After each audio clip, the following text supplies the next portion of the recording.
ladies and gentlemen, and welcome to the Women's Show, where we dissect issues to deal with women, the challenges we face, the opportunities we have, but also, the green lights and the highlights of our everyday living. Today, we want to talk about the state of human rights in Uganda, but also the work human rights and women's rights organizations are doing to advance the conversation, to advance the advocacy, drives, our highlights, our progress, and where we stand in time.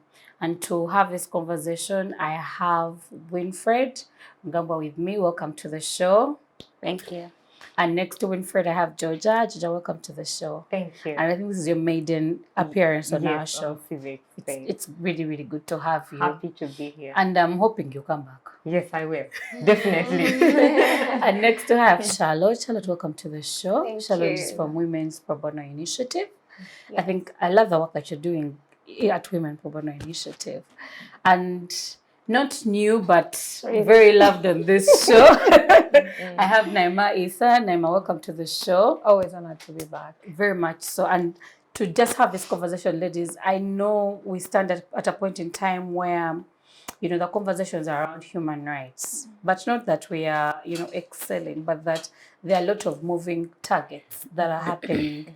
We had the UN Human Rights Commission exit and their mandate stopped in Uganda. Today, if you ask a Ugandan, they wouldn't vote with confidence for the Uganda Human Rights Commission in addressing their human rights issues. But just to give me a highlight, and each of you most probably in a way that makes sense to you, what do you feel is the state of human rights as we speak in Uganda today? I'll begin with you, Winfred. Thank you so much. I would say the state of human rights in Uganda is not good.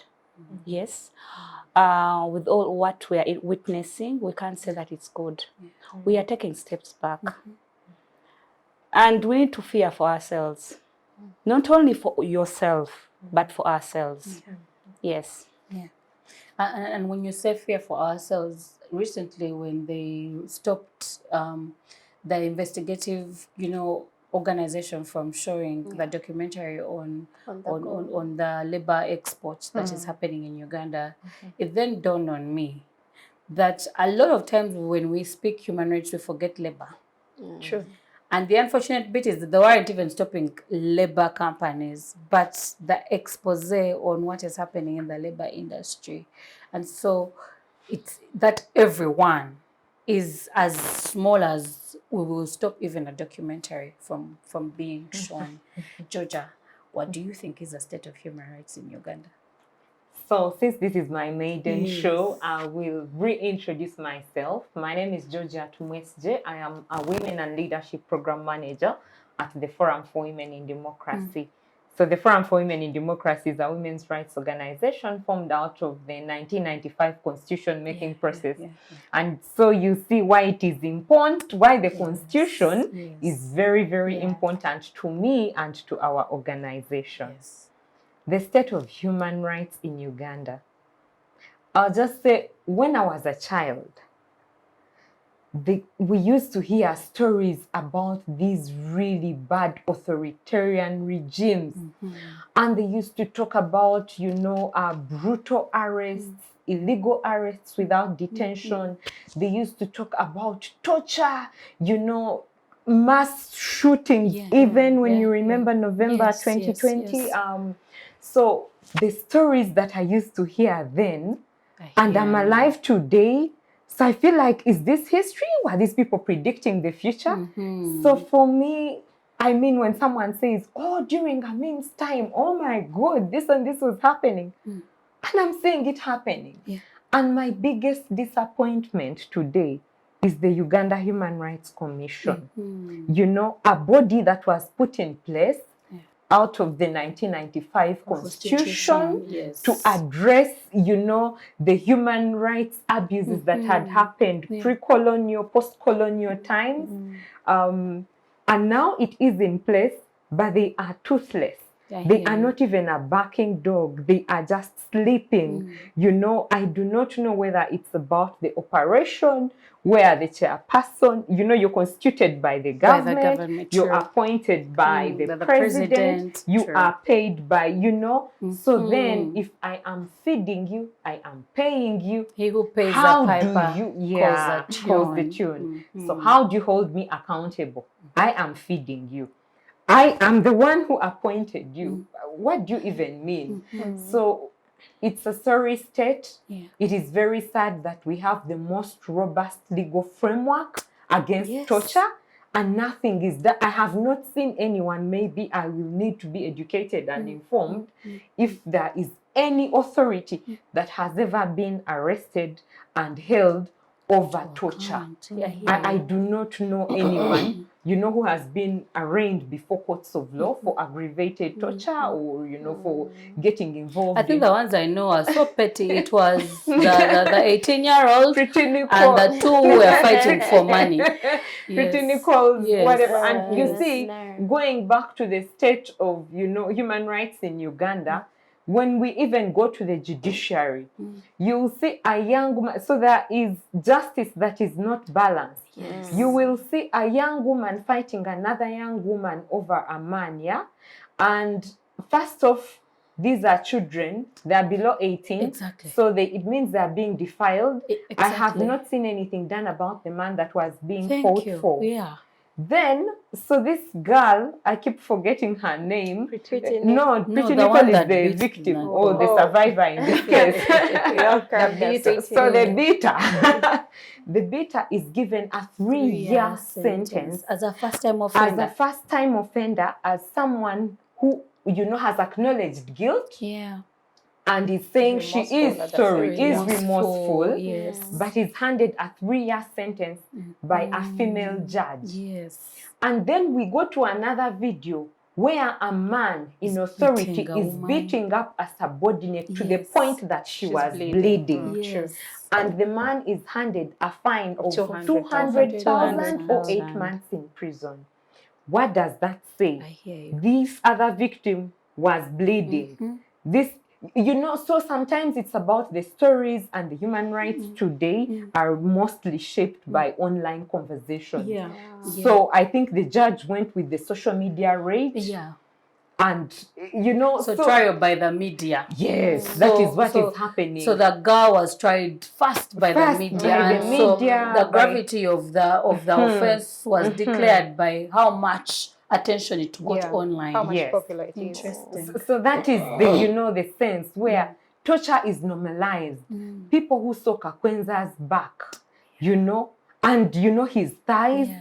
And then recently, Mugambwa, you know, the Human Rights Commission, unless they've now released a statement, they had not released, and so, you know, a fake one was released on their behalf. And so, you know, people say they will go with that statement until an official statement actually comes through, and they do not even know where to start.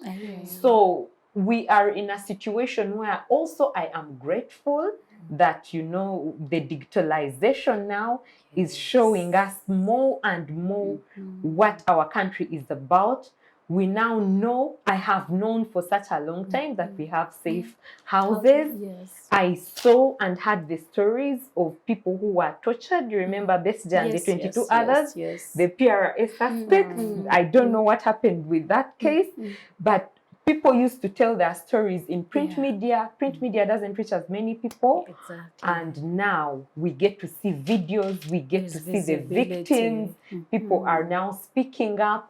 It's not that torture has increased. I think it's just gotten more visibility. We are seeing it more. And maybe also on that note, because when we speak legislation and when we speak, you know, legal framework, it almost feels like we have laws for everything. As Ugandans. We have the most perfect laws. Exactly. Exemplary laws. Now, the challenge I'm having, and constantly when we speak around human rights, is that to every law, there almost feels like there is, I don't know if it's deliberate, but there is deliberate violation. Recently, the Constitutional Court stopped military organs from holding militia courts. But lo and behold, we have people in the courts for berets, for putting on berets.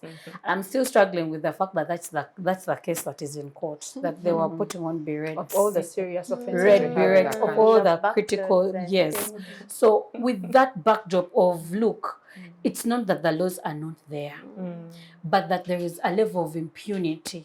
How do we address impunity around human rights in vis-a-vis the fact that we have beautiful laws that could be able to hold these people to account? Charlotte. Thank you.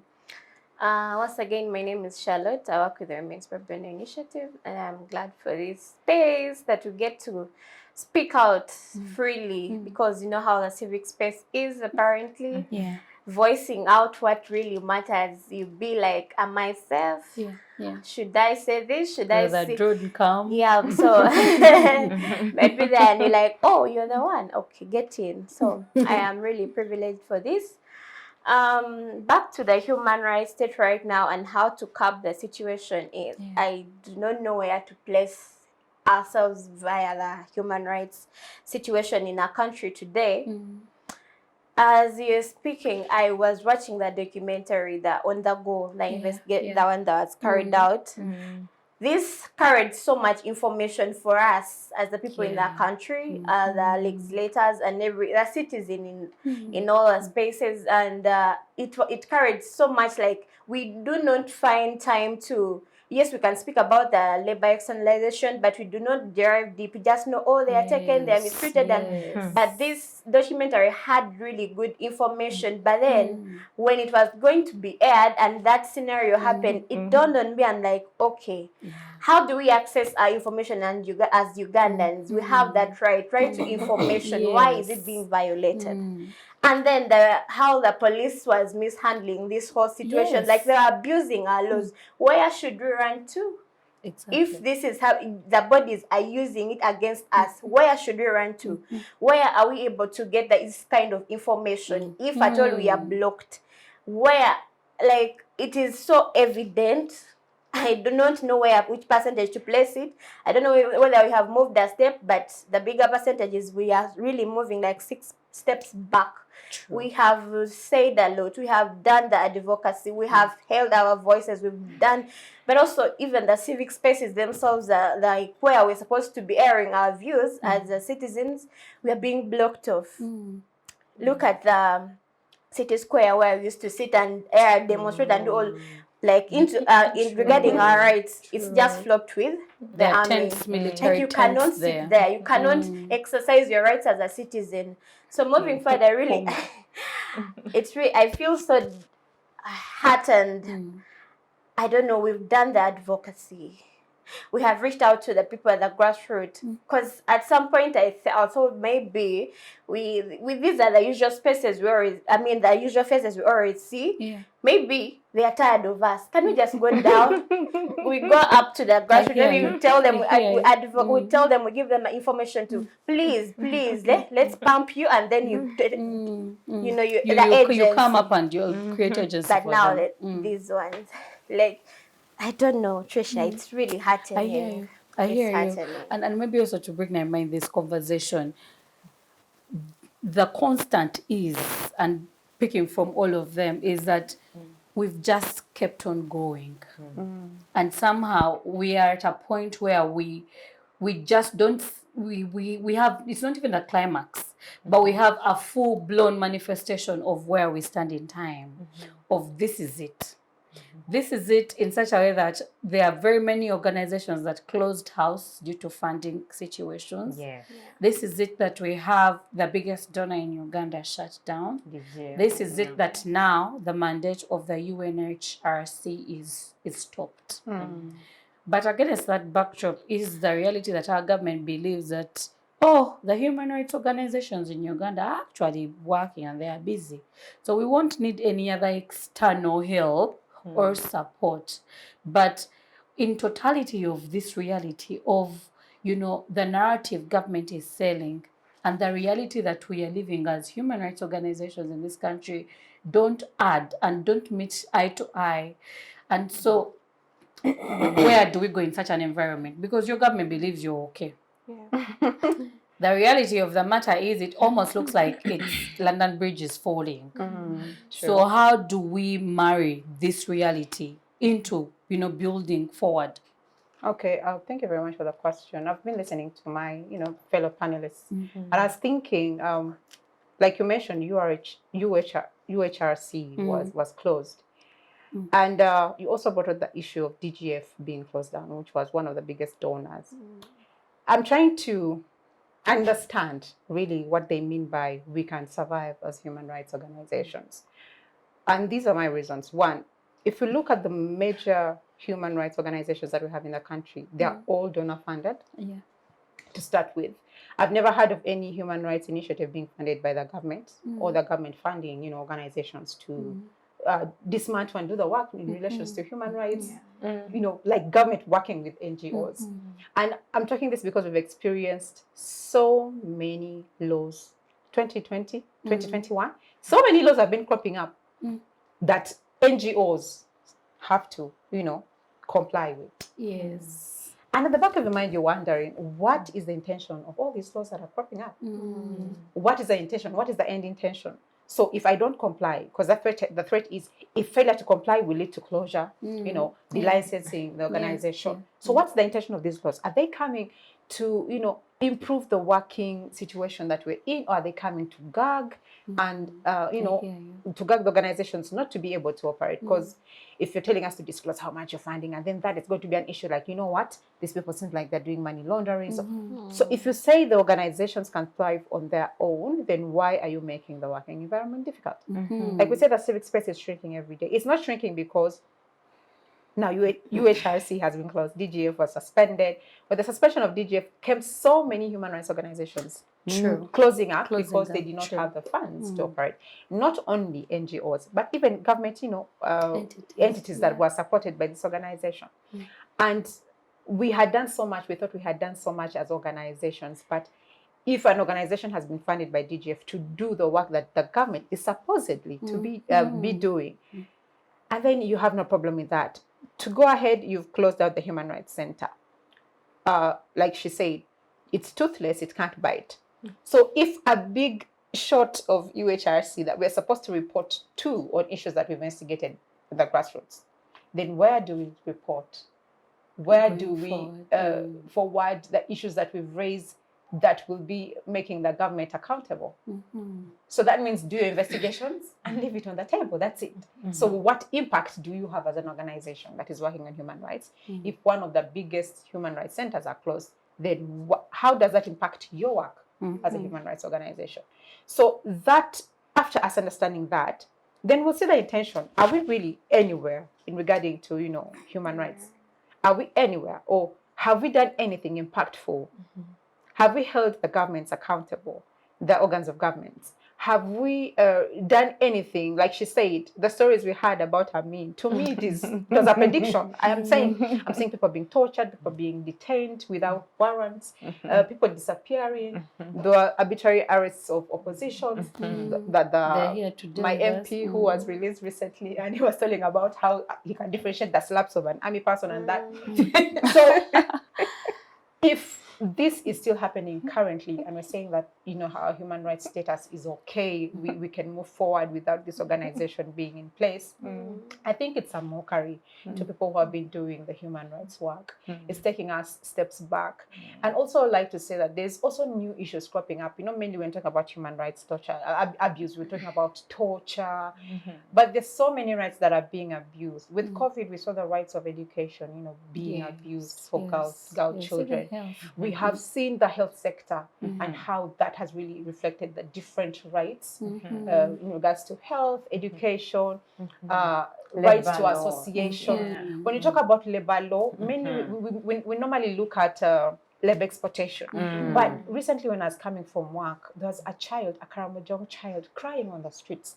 And I was thinking to myself, this is torture to this child. This child has a right to live a life as a child, to play, to enjoy, to be cared for, to shelter. But this child was under scorching heat. Right now, the heat wave is, unspeakable. And this child was there. And I was looking at myself and thinking, who has the mandate of ensuring that this child is not under this heat? This child has a shelter. This child has to be taken care of. I, as an individual, might not be in position to, because with the economy, I'm struggling to survive and ensure that I'm accessing these, essentials that I need to. What is the government doing? Who is responsible? Who should we go to? Why are children on the With streets the levels of doing labor? impunity we are seeing, arrogance. I'll not even say it's impunity. For some, it's even arrogance. People look at you and they're like, what will you do? You know, I am so and so. We are in things. So if you're not in things, then what is left of you? You are out of things. If you're out of things, then what will happen? What will come of you? And also the fact that, like she said, we have sung the song, they are tired of us. I remember after the last show I had here on women's rights, someone commented on social media, that people engaging that, again with this, we are tired of the same song. And I'm looking and thinking, first of all, it is a man who's saying this. I respect, because the level of entitlement is on another level. And I'm thinking, yes, I didn't respond, but in my head, I'm like, we are still going to sing this song until it becomes the national anthem, until people realize and decide to do something about it. Human rights, for me, we've not made much. We've not made much. We might brag that we are far off from how it was, but I think we are still doing a repeat of how it was. We're just evolving. Yeah, we're evolving with new measures. And like she said, right now, it's becoming more evident. It's becoming more prominent because the social media, the gadgets that we have, someone is saying about wrongful arrest, we're actually seeing it. It's not hearsay. It's something that you have evidence about. If you're talking about, people who are arrested during the elections, freedom to associate and assemble, all those rights are being abused. These are things that we are seeing, we have evidence, and it is making us be more aware on the situation in the country right now.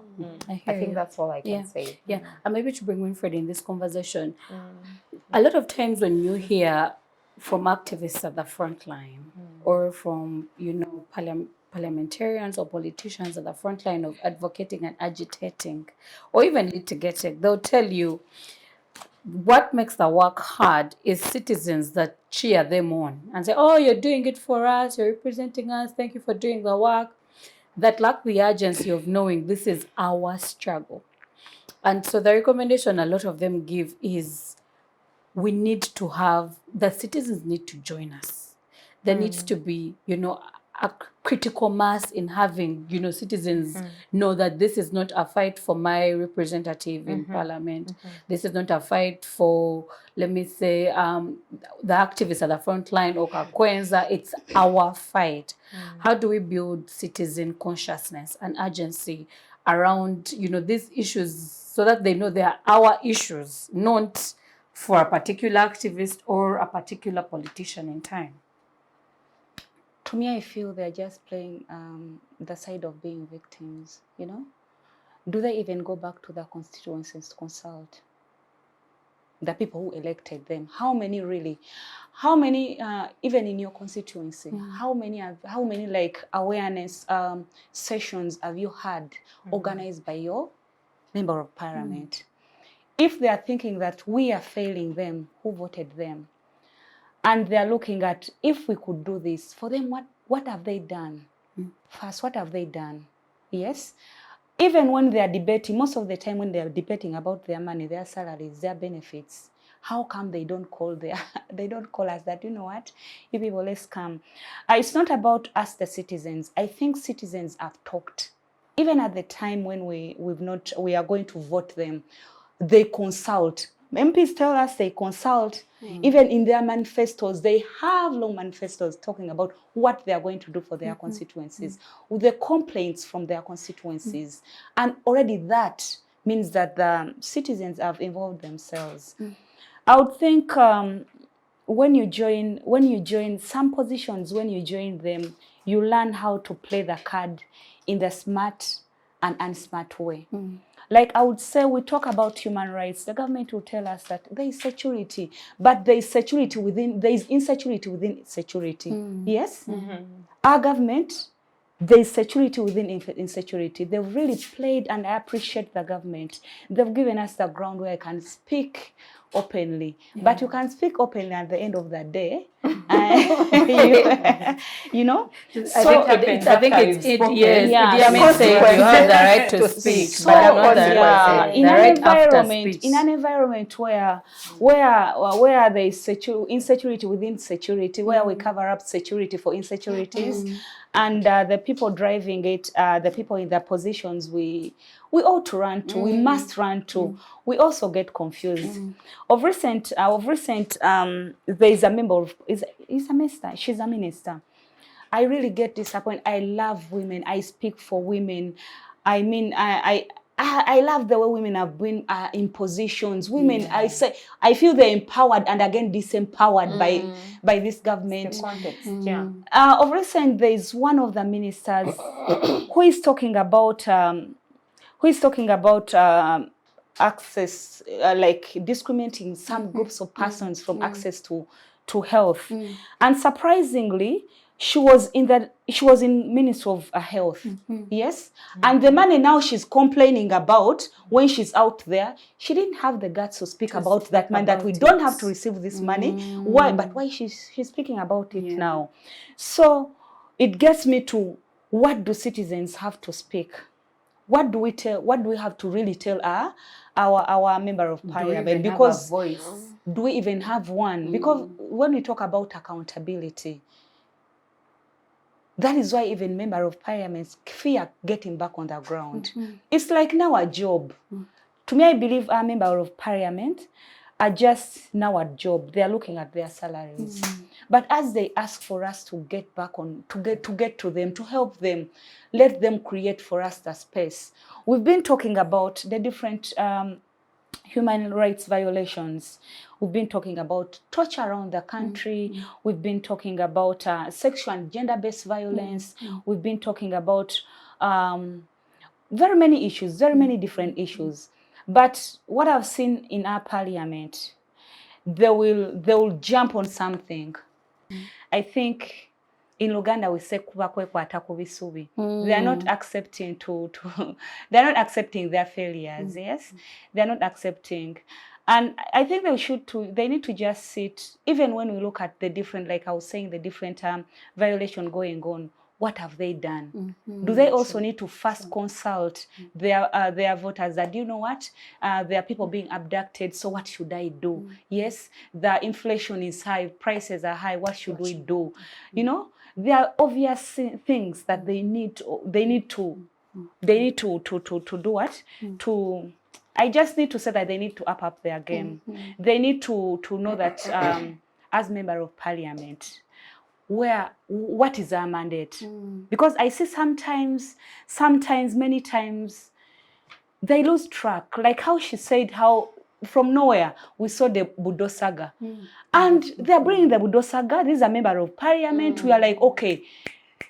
But there is no evidence. You're bringing something on the floor and then you're leaving us to hype, and then you're leaving us, the citizen, to you want us to fight against each other. Again, you jump on another thing. Then, you know, they're just putting us, to me, I feel it is a diversion. This theater, I call it a theater, is only there to divert us. How can we try and confuse the citizens so that they can't focus, so that they can't focus on things that are important to the country. And then you'll see from there, now we're like, now Reverends have come in, Parliament, we are talking about NSSF, now we do things, you will see the next thing, 3 laws have passed. That is the Parliament. I like the way our drama and I love that in a moment in time we won NSSF and all our eyes were glued to the investigation. And lo and behold, there has been a lot that has happened. But in the lot that has happened, and this is where Jaja you come in, was the release of the MPs. For me, the critical question for me up to now is, why after 17 months? Was it possible that this would have been a step taken way before 17 months of, you know, being in jail?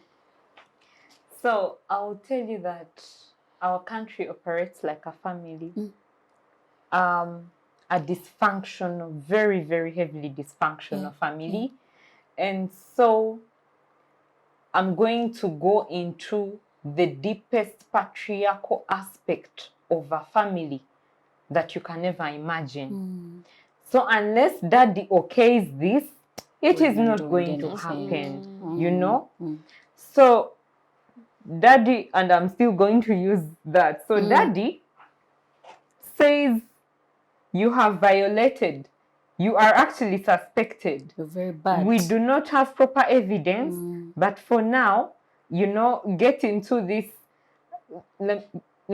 naughty corner. Naughty corner. You're out of the house. Is the politest. Yes. The politest way. Yes.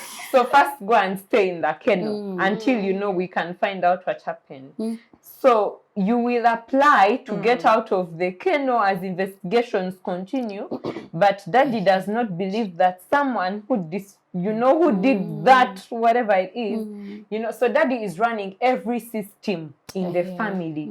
Who gets in, who gets out. That is the country in which we are operating. That's the You imagery of Uganda. have read what it took for these two honorable members to get out of prison. Yes. I'm wondering if those conversations. So who is in charge? You know, the government has 3 arms. Yeah, the 3 arms of government: the executive, the legislature, the judiciary. But the executive is running all the other arms of government, because it is rare that parliament will do anything without his say-so. Yeah, I keep seeing them appreciating him. Oh, thank you, Mr. President. And by the way, he's doing an amazing job in some aspects. But these are the aspects where we're saying, let there be, you know, let the systems work. Let the systems, you know, happen. Don't grant people bail. The courts of law have granted bail, and you're rearresting them on that very day. And these are not new things. In 2006, the High Court granted bail to the, you know, the people accused of treason. And they were, you know, black mambas were outside waiting. Remember, black mambas live along the vehicles. They were outside. They were outside of court ready to rearrest them. If prisons department had not decided to just take back their people, we don't know where those people are going to be taken. And you know, so that is the reality, that we have this one person who is controlling every single system. I have seen people having challenges, you know, political challenges. They go to him. I think the president should intervene in this. Or something is happening. I think the president should intervene in this. My God, I do not know whether he sleeps, but I mean, I hope he does. I know that it's sad how everyone consults him, like every little thing, and also my with this whole department is failing, lineup. Mr. President. Yes, with this whole lineup of advisors. I have met advisors who have never met him in person. Wow. Yes. So how do they advise them? No, how do you If you've never met the person you're advising, what are you advising and how are you advising? He is to Buhabura. In my language, that means can't be advised. So, okay. Yeah. I didn't know it meant that. A name with its meaning. But maybe the critical question for me now, where we sit right now, is it relevant to have courts of law that don't have the power or the say in matters that are judicial? Because it should have been that the courts would have done their mandate, or the decision should have stood a long time ago. You know, the courts of law can only stretch as far as they can. And this is not to say that they do not have power in some instances. It really, really depends on what case they are handling. And people will get swift justice depending on what case they are handling. So if it is political, and this is someone who is seemingly threatening the status quo, I mean, why would that court want to grant a very speedy trial to this person? If it is these other things that are considered, you know, not important and so on, I mean, anything that's not political, then they are very, very powerful. And efficient. Everyone runs actually to the courts of law to, you know, to get justice. And you know, the other day I saw one of the members of the judiciary actually suing the Supreme, suing the Chief Justice and some others. So I mean, that is the context in which we are operating. And my passion is more about women in leadership. So I think I'll get to that later. But, you know, we have all these cases that go unresolved. She talked about sexual and gender-based violence. Women to date, you know, one of the things that actually keep women away from leadership and the challenges also facing the women in leadership is sexual violence. You know, for a woman, you want, you know, to make her feel completely disempowered. Rape. Rape is the biggest tool that is being used right now against any woman. You know, women, as they campaign, you know, we did a study, and I actually came with a copy of the book, Deterred Not Bad, about the experiences of women in the 2016 general elections in Uganda. And it is bad. It is really, really bad. You know, night meetings, they are godfathers, they are, you know, you cannot get into this political space unless you sleep with so and so. That's true. And sometimes, you know, you're driven with, you have this drive to get into that leadership position. And so you're going to do whatever it takes. You know, you'll be coming from a meeting and opponents set up a gang to rape you. Sometimes a woman setting up another woman for rape. Yeah, so rape is being used as the biggest tool. Or you leave this studio and you have made very controversial comments, and there are people waiting for you. My co-host said, for any case, the one thing she fears is, in as much as a drone would take her, it would be that there would be violation of her body and rape and all these things that would happen. And that's trauma you live with for a very long time. And so, yes, the reality of being taken is there, but beyond that reality is what they would do to you. If you're taken, or if you're abducted, or if you disappear. But let me bring Charlotte, because you've preempted the conversation that I want us then to dive in. In the work that we do, especially as women rights organization, there are challenges that are specific to the work that we do. And a lot of times, it's the imagination that all the environment has been created for us to thrive. But is it so? In the work that you do as women pro bono, and I know you do a lot of work, especially around litigation, what critical challenges have you been faced with? Not just as an organization, but with the women that you work with? First and foremost, our work, yes, it rotates so much with women. And those are core values, and that's our target. Those are our clients. And the challenge is, first and foremost, is the people we serve, they're not versed with the rights and laws that govern us. They are very unaware. Like, you reach in a region somewhere and they're being violated, they're experiencing the gender-based violence, but you try to talk to them to create awareness of whatever that has to sustain them, and they're like, but a man beating me, that is okay. So that lack of information. They lack information. And when you put it straight to them that this is not right, you're not supposed to do this, at least have a conversation, do this. Or if it happens, please, these are the routes you should take, or this is where you should go for reporting, or be like, no, I am comfortable. This is my husband. This is, you know, if I do report now, where will I feed? How will I raise the children? They're going to send me. I'm going to be excommunicated. The family will be against me. Surprise you, even parliamentarians think that. Yeah. It is sad It at is how much very patriarchy has influenced the way women are supposed to believe things.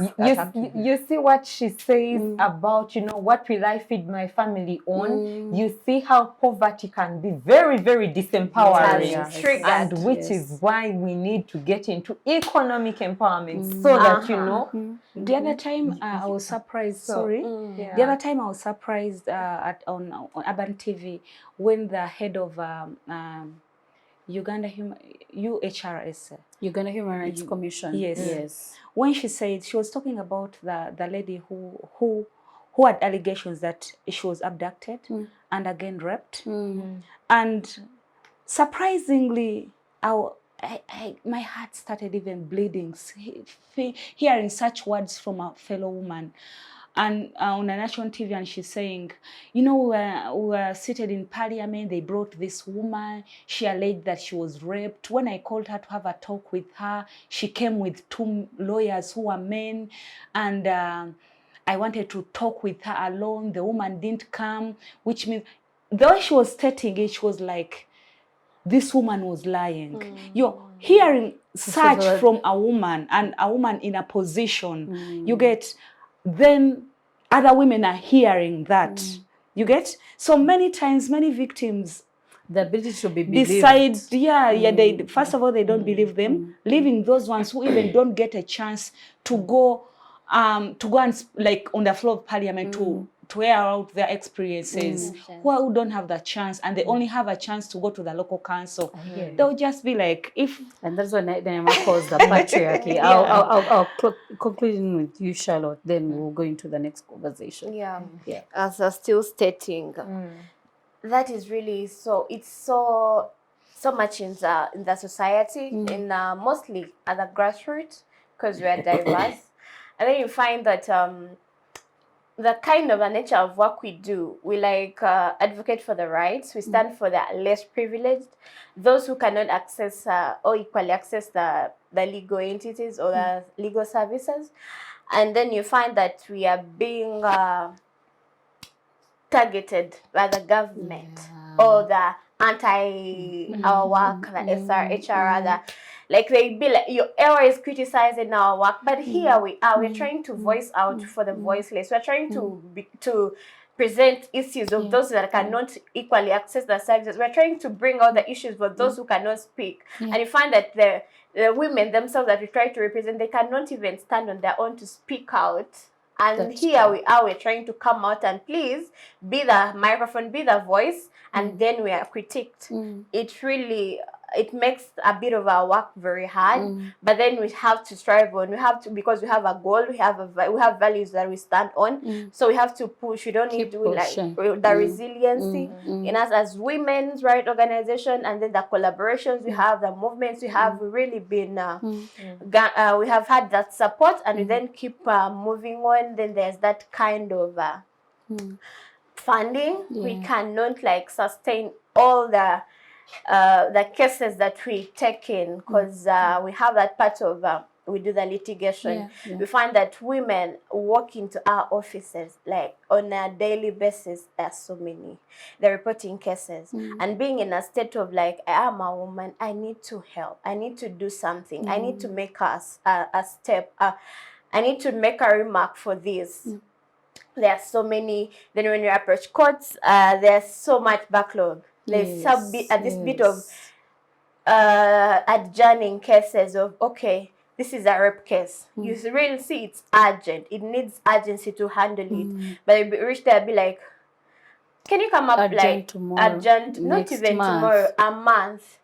Here's the evidence is going to be lost because now you have to go to the hospital to like get those what is it called, that form. They tell me you're back in like a month. Maybe there's some intervening of the family. Be like, oh, you know what? That is okay. Just move on. That is on the family basis. Within 2 days. Please. It's too much. The next day, they'll tell how we can settle. And now that trauma, you the family members, you're saying that, but you don't know what is really deep down into this girl's city, with the heart of their lives, where they are going through that trauma. Like, you can never be the same after that. Personally, I just imagine it, and I just find myself tearing. I imagine a lot of things, even when you're just walking through the streets, and then you're molested, or a man is the way it triggers you feel you're so angered. Like, how can I do this? How can I fight back this? I have a friend who touches them back. Like you grab her breast, she'll Eh. grab your balls. Yes, on the street. Yes, she does it. Let me bring Naima into this conversation. And this is at the heart of the work that we're doing. For me this year, I feel like there is need to collaborate. And recently we had this conversation on a panel, and the highlight was that, but can we cooperate and collaborate when there is mistrust amongst each other or within the organizations, and mistrust in the fact that we are looking for the same donors, especially now that the donor space has reduced. Mistrust in such that we do the same work, and so we are wondering who will take the lead on it. But I know there is energy in building synergies and rather than working in silos. So how do we harness or even leverage collaboration and networking within women's rights organizations so that we can do more work? And I'm imagining that when we are more, my 100%, if I added it to your 100%, that would be 200%. So how do we harness, that kind of energy for us to push this work as we build resilience, as we continue to build advocacy in our work? Thank you very much, Gloria, for the question. Like I always say, there is volume in collaboration and networking. One thing I like to appreciate the women's movement, that there's so many NGOs that are women-led, so many NGOs that are focusing on women issues, and they're doing tremendous work.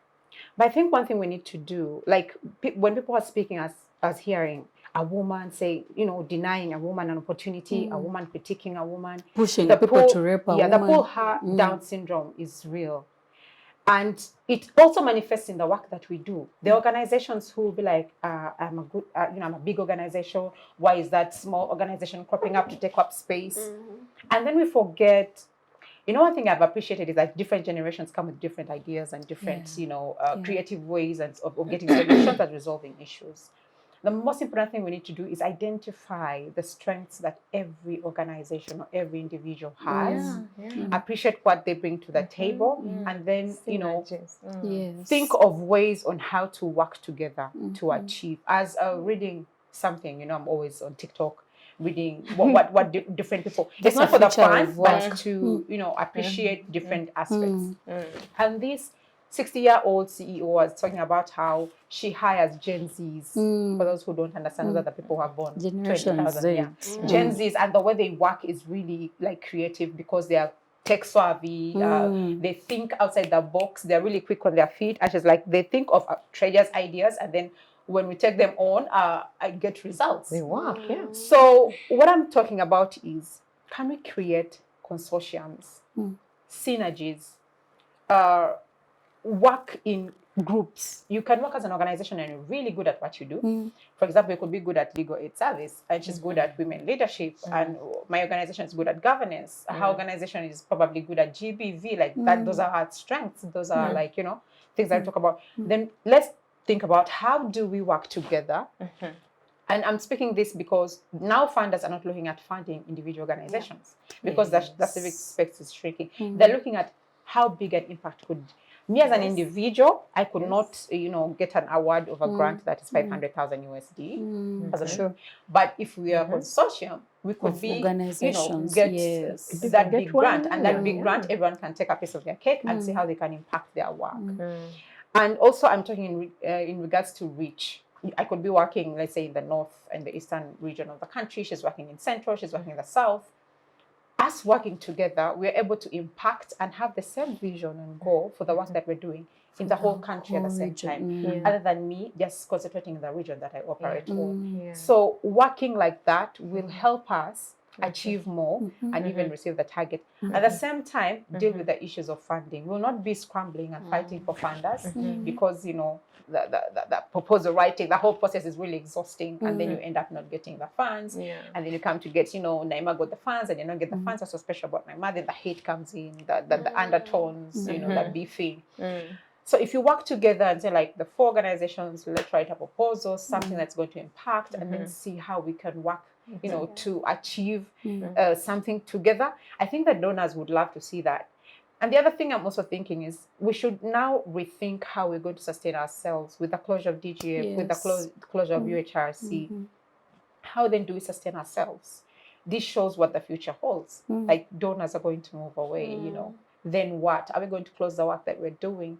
How then are we going to be able to sustain the work we have done as organization? And I'm going to emphasize on the fact that as women organizations, I'm a feminist, that one is so, you know, out there. So how then do we work do we rethink approaching the work we're doing to make sure that women are still not left behind? And we can sustain the work. And we can sustain that work. Yeah. Is it about us doing the work for them or teaching them how to do it so that they can sustain? Like she said, you go to organization, places that are really remote and people don't know what you're talking about. What are rights? My culture says if he slaps me, he loves me. If he doesn't slap me, I should provoke him until he slaps me. How then do we make people, the patriarchy belief, the training? I always say that it's sad that it is women who are gatekeepers of patriarchy and we're telling them, fight for your man, no matter what. And this reflects with the Nicole issue. I'm sorry for bringing her up. But women were fighting for a man who was recording them, who was gaining the popularity, him, and who are being victims, both of them. To me, both of them are victims, and the victims of patriarchy. How then do we make our younger generation appreciate what patriarchy is, understand how the undertones of patriarchy play, how it's hiding under culture and religion. I'm a Muslim, I'm an African. I know what my rights are as a woman. You are not going to come and tell me your culture says if a man slaps you, you keep quiet. Why then should he slap me? Am I his child? I have to ask the questions that don't need to be asked. Then we should rethink how do we impact from not us speaking, you know, human rights, but making women understand what these rights are, making women understand you are a human being. What the man is entitled, you are equally entitled. If it's education, you're all equally entitled to education. If it is a right to work, you're equally entitled to right to work. We need to rethink our approach, our agenda, and how to strategize to be able to achieve that. And I that's want critical. to agree with her. So when she was talking about reach, and you know, we have started conversations on electoral reforms and constitutional amendment, and we are having community consultations. Now, the Forum for Women in Democracy alone, which is present in about 12 to 14 districts, would not be able to reach the entire country because these are scattered. And so we partnered with the Uganda National NGO Forum and also reached out to 14 other implementing partners across the country and are having, you know, citizen debates on electoral and constitutional reforms. We are, you know, having citizen leader accountability forums. Is that a thin project? Yes. I think we do have work at my organization for the thin project as well. So that is strengthening citizens' engagement in elections. And now, so all these conversations are happening across all the regions in the country. Issue papers and position papers are being developed, sent to us at the national level, and then we go on and meet with parliament. So we are bringing not voices from just about 3, because in under FOWODE, it's just 3 regions that are represented there. So rather than just the 3 regions, you are presenting voices of people from, you know, across the country. And so I completely agree with you on reach, on, you know, just tapping into each other's synergies. So on that. And then also sustaining our work. I remember, so there's the time ActionAid was closed. But you're still here. In 2020, salaries were paid, people were happy, but they were closed. Yes, in 2020, over 54 organizations were actually closed by the NGO, including by the NGO Bureau. And somehow, okay, so there are people who are still dealing with the effects of that closure, the freezing of accounts of the NGO Forum and UONET in the time leading up to elections. The people, there are employees and workers in these places that are still dealing with the mental challenges and mental health that came with that closure, because some were not as prepared, you know. And so this is why the Forum for Women in Democracy, looking at sustainability, is thinking of the Imara Women's Center. The Imara Women's Center. So we are not looking at it as a structure. We are looking at a place as an embodiment, you know, of women's organizing. So if you are going, if they have a conference, but the nature of the conference is not cannot take place in a hotel setting. Yes. They can come to Imara. And use And you know, this is a place that is offering subsidized costs to all women's rights organizations. So it's just part of expanding civic space, because as you so rightly keep saying, it keeps shrinking and shrinking. And unless we do something about serious, Yes. you know, just, you know, because civic space is also about the real physical space where you meet. You know, right now there is burnout. But, you know, from the way she's talking, I just feel that sense of, she's exhausted. Oh my God, I have done. done this, we have talked about this. But you know, there is burnout in civil society, and especially for women in these spaces, because you're also in this space, you also have all these gender doing the roles, same work. you So know, the cycle goes same on. work, that, you know, so you The also song keeps you being become sung. apathetic. There's just no interest when you're talking to the citizens. The complete apathy towards elections, and we just want to bring that fire back in. So, you know, a place where women can go and, you know, just rejuvenate, think, reflect, just sit down and get your energies back in the game and go and, you know, and you move. So sustainability and also ensuring that the gains we have made so far as women's rights and as civil society, you know, do not fall back into the trenches. I hear you. Yeah. And I think the conversation that began post-COVID, and it was spearheaded by CIFSOS, I mean, it's a philanthropist organization, an NGO forum, which brings a lot of us together. Uganda NGO forum was on how we build resilience around financial sustainability, because we've acknowledged that donors either don't have the money or won't even fund us now, and they're shifting their priorities. A lot of us do governance work. It's no longer at the center of the conversations when it comes to donor funding.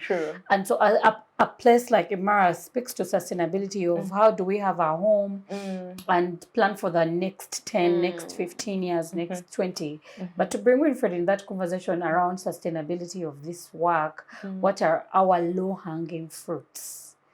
Things that don't need a lot of funding, but we can do on an everyday basis, that we can, you know, rally people around. What are those things we can do now, going forward, as women rights organizations? We can't have fruits from dead ground. We can't plant a tree from a dead ground. Even when we look at what can we do now, our problem is from the structures we're from. And even when that is why we are saying we are taking steps back, because we ran with a petty cash, and we are into problems. Until we are all shaped. Because when we look at, personally me, when I'm talking about women's rights, I'm a believer. And even in the Bible, when those people who think they are more of believers, they skip out. When you see in the Bible, even when God was telling Eve, he said, you're the mother of nations. So women have the burden of all rights. Even when we focus on only women's rights and we just like, let's first fight for our rights. You see, even when you see now they are blaming us, you're leaving the boy child behind. Now it is our problem now. It has become a problem. You know, all rights, to me, I feel, I'm an eco-feminist, and I believe women, we are the mothers, and we are of not believing we are, and all our other rights like trained on women's rights. So not until women's rights are there, even if men do whatever they do, we can't break through. So until we break the structure, the systems, because we are all shaped by that. They shape us. That is why in the fight you'll see men being so defensive. As we even fight, women are so like, no, we are kakundi to, no, things are supposed to be done in this way. Until we break the structures, that is when we will have the women. Even if you brought an empowered woman, we will not have those fights. We have empowered women. Girls are empowered. But still you will see the same things. The same things. Many women, you'll see very many women, very many feminists, very many women human rights defenders. You'll see them at the end of the day. Still, again, going back to think that they are doing what? They have to survive by, you know? You look at all most, I will not say all because I've not been in all. You look at all government offices. Who are the secretaries to those big men? Women. Yes. I hear you. Why do you think they choose women? You know, because they want to thrive, and they know they can only thrive on women. So why I say that we need to break the structures, like Naima say that, what can we do? We need to re-strategize and see how are we going to re-strategize.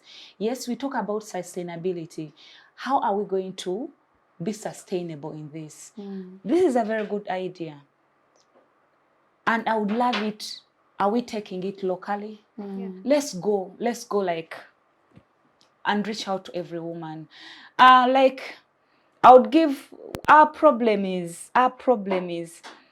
you know, people who read The Animal Farm.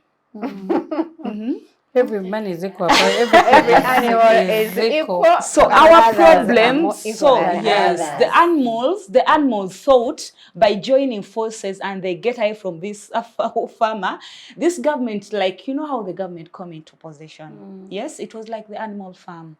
And right now it is our problem.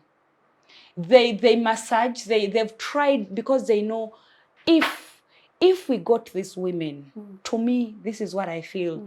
The government, our dear president, I love him. He's one of my models because he's smart. He's smart. Is it smart how? In the head or in the clothes? He's smart everywhere. All right. So he sat and designed. He sat and designed that if I can give women positions, if I can give women a voice without a voice. Yes? If I can put a women... voice, but not a voice. Yes. If I can put women in positions where they can say women are seated there, and then I put thongs under those seats, yes? Already people will be saying that women, if I can get women and have them, yes, our rights, women, you have to do this. But again, behind there, I am, you know, them. our president is one of my role models. As we wind down this conversation, because our time is fast. Tokenism. Yeah, so that is our problem. Our problem are the structures, the systems. And I hear you on all grounds of we've been given, but no, we have really been given. But as we wind down this conversation into 2 minutes, what can we do to sustain our advocacy in our different entities? Okay, yes, 2 Tricia. minutes. Okay. One is, you know, when we continuously talk, it looks like we've not made any wins, any gains. But I just wanted to state some actually. You know, just despite the historical discrimination against women, we have had quite a number of policies and laws in place to actually protect women. You know, right now they constitute more than 33% of the MPs in parliament. There's almost gender parity when you look at the senior ministers. You know, when you just look at the positioning of women now, it's better. You know, just when you look at the Prevention of Trafficking in Persons Act in 2009, prohibition of female genital mutilation, Equal Opportunities Act, then FOWODE, of course, pioneered gender responsive budgeting in Uganda, by the way, 1998, which led to the Public Finance and Management Act of 2015. The succession bill that talks, you know, about discrimination in terms of inheritance and land ownership. You know, we have the most beautiful, we have the most robust legal framework. If we could implement that in its totality, we would go a long way in sustaining the gains and the wins.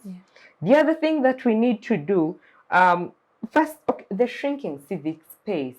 We just need to work together, to network, to build synergy, you know, to fearlessly move forward, because if opposition is organizing prayers, they cannot go on without permission from police. That's true. if anyone else, you know, who is in support of, I don't want to mention his name, but you know that gentleman who celebrates his birthdays for 2 years around the country, if those are the gatherings, they do not need permission, whether they are political or not. So one thing that we need to do, so I keep going back to SGBV as for me, one of the biggest abuses of women's rights in Uganda. I think we need to change the way we handle some of these things. I think we need to be more creative. And yes, I know many organizations have the male engagement model, including FOWODE, you know, we talk, it's bottom up from the grassroots, just ensuring that they have voice and agency. But we need to deal with rape differently. We need to stop telling the victims what to do. You're telling the girl child not to walk in dark corners. You're telling the girl child how to dress. I think it's important that we started addressing the rapists and not the victims. It is important that, you know, if you're a rapist, move in the company of another person who will prevent you from raping. Since you can't control yourself. Do not walk in dark alleys alone. Because you Stay home by 5B walls so that because you you do have not a rape. rape during Yes, daytime. so that Yeah. you do not rape. Don't you tell know your the girls. girls. In isolation. The other thing is, if you Interesting. invite a girl out on a date, inform her in advance that you intend to rape her after the date, you So know, that we so know. that she knows So that she comes she with doesn't come. exactly. And Does she know self-defense equipment. So also, I think it is important that we channel the organization to rapists so they start moving in the company of other people. It is important that, you know, just stop raping. You know, the whole world actually fears rapists. Most rapists are men. Majority of the rapists are men. So women fear men. And men fear men. Because, you know, if you're walking in a dark alley, who is going to hit you with, you know, an iron, something? So women fear men. Men fear women. And you know, everyone was talking, she talked about feminism, and people misunderstand feminism the most. But I feel like feminism could actually be an antidote to the equation of human rights if people understood feminism as is in totality, not, you know, someone says Not something and they're like, oh, that's a that's feminist. a feminist. No. If people understood feminism, its theories, what it stands for, what it's like, the practices, everyone would want to actually embrace feminism. And if people understood patriarchy in its totality, they would understand how much patriarchy also actually harms men. When you look at the highest rate of suicide the world over, men commit suicide the most.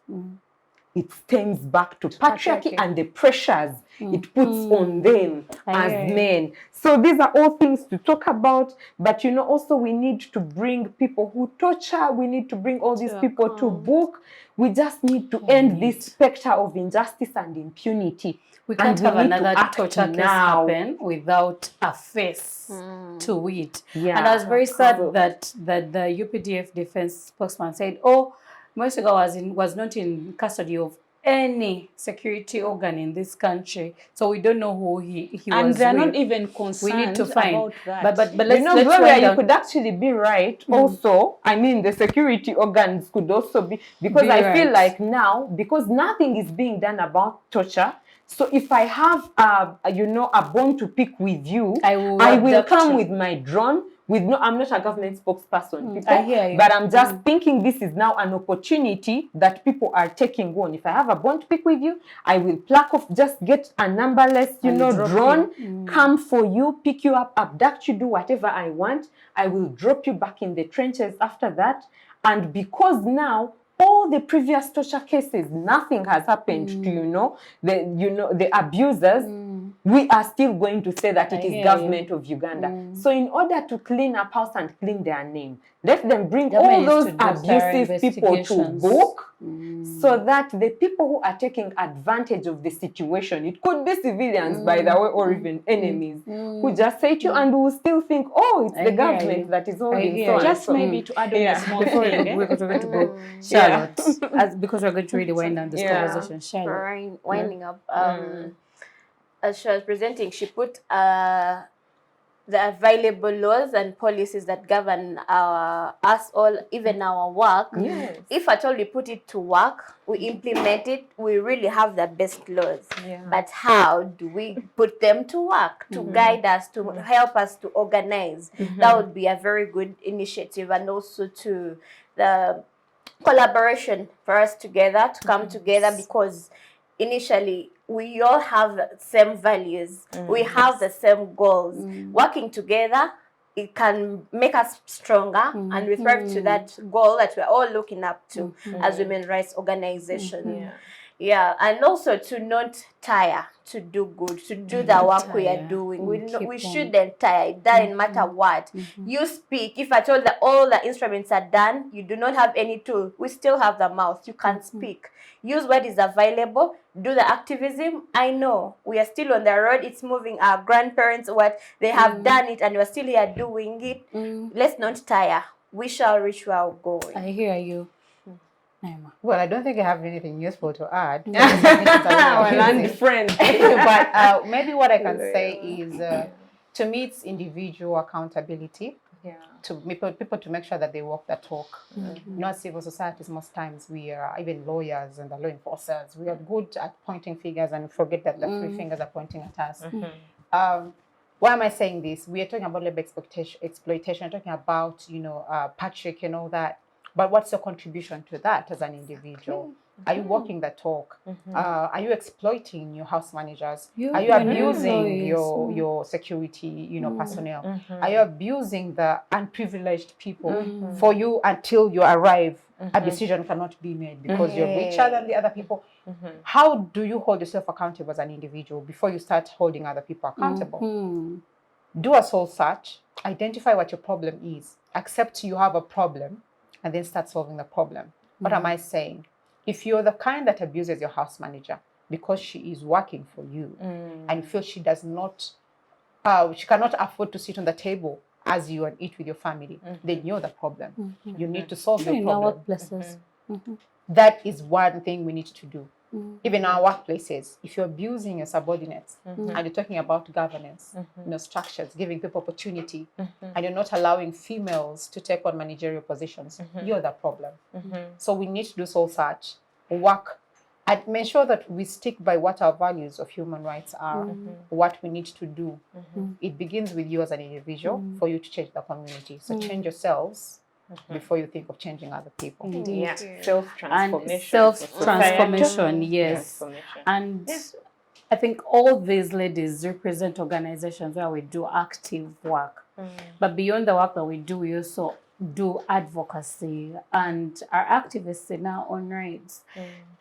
Some of us are feminists through and through. I don't know if all of you ladies are feminists, because I am feminist. But we're feminists. But with that, the European Union, has a feminist practice in their legislation, in their budgeting, and in their whole structures of governance. And today, when you talk about Sweden, the first narrative and description is that Sweden is a feminist country. Wow. It's not by mistake that feminist principles have answers to the questions of that day. Perhaps if people took time to understand, then they would find the answers to most of our problems today. We keep working as women rights organizations. We'll keep advocating, we'll keep agitating, we'll keep litigating.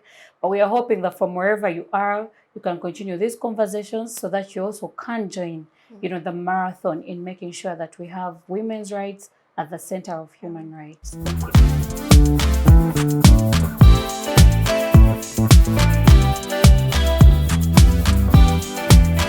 Thank you.